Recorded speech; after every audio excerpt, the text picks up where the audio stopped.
Welcome to The Explainer. Today, we're diving into a really poetic and, honestly, pretty radical new way of looking at divinity. The idea isn't that it's some hidden thing we have to go out and find, but that it's an essential truth about ourselves, just waiting to be realized. We're going to explore this concept that we are, quite literally, the living Word. So let's jump right in by challenging a really fundamental assumption. For centuries, so many spiritual paths have been framed as a search for God. But what if we just stopped for a second and asked a couple of different questions? Like, was God ever actually lost? And who exactly told us we needed to go looking in the first place?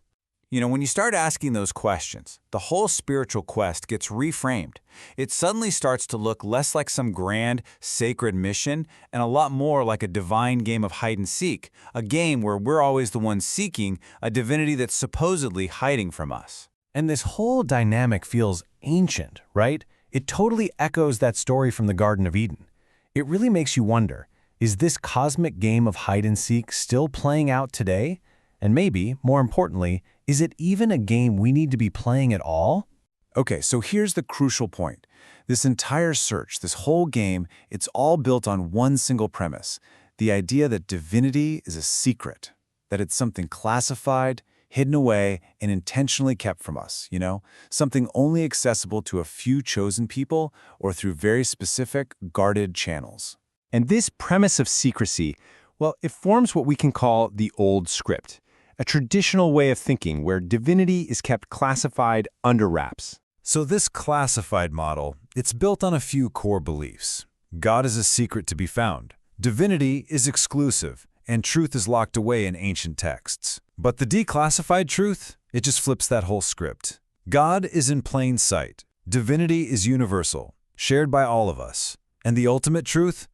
Well, it's not written on some old parchment. It's written in us. Now, following this line of thinking, the systems built on keeping divinity classified are seen as profiting from that secrecy. This perspective argues that peddling secrets just creates division, and that these old scripts are, in essence, penned lies that are designed to hide a much simpler truth. So, okay, if the old script is all about secrecy, then what's the declassified truth? Well, it's a huge shift in identity. It's the idea that we're not supposed to be looking for the Word because we are the Word made flesh. So what does it even mean to be a living verse? It's the idea that we don't just have a little spark of the divine inside us, we are the Word made manifest.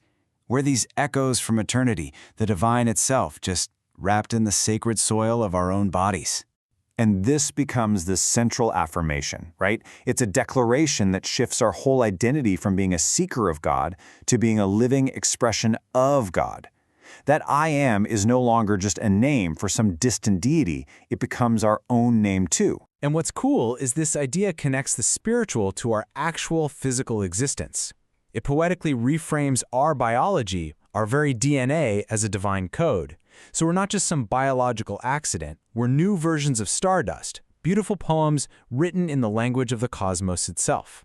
Okay, so if each and every one of us is a living verse, what does that mean for how we see each other?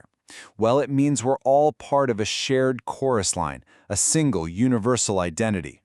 This new reality just dissolves all those old labels that are designed to separate us. Believer versus unbeliever becomes universal siblings. That distinction between the holy and the unholy completely disappears into shared divinity.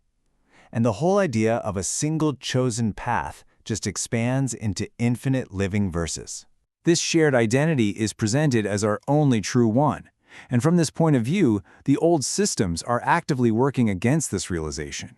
They devour our shared divinity by pushing ideas of exclusion and separation, and that stops us from recognizing ourselves in each other. So, here's the crucial takeaway. If we really are living verses, then our lives aren't just passive experiences. Not at all. We are active participants. Our lives are the very act of writing the ongoing story of the entire universe. So how do we actually, consciously live this truth? Well, it's kind of a three-step call to action. First, you unlearn those old divisive beliefs. Second, you look within to read the sacred code of your very being. And third, you use your life to inspire others with a hope that's grounded in this shared, universal truth. This idea really emphasizes the incredible weight of our existence. Every single life that's lived becomes a story that shapes what comes next. In this view, we are the sentences, and with every choice we make, we are sentencing the future to either glory or to doom. And this brings the entire grand cosmic concept right back down to the most personal, intimate, and empowering scale possible. Change doesn't need a committee, it doesn't need a new scripture, it just needs one verse. And that one verse is you. And so, this explainer leaves you with one final, essential question to carry with you. If your life is a poem being written into the fabric of reality, a verse that's going to echo into the future, what verse are you writing?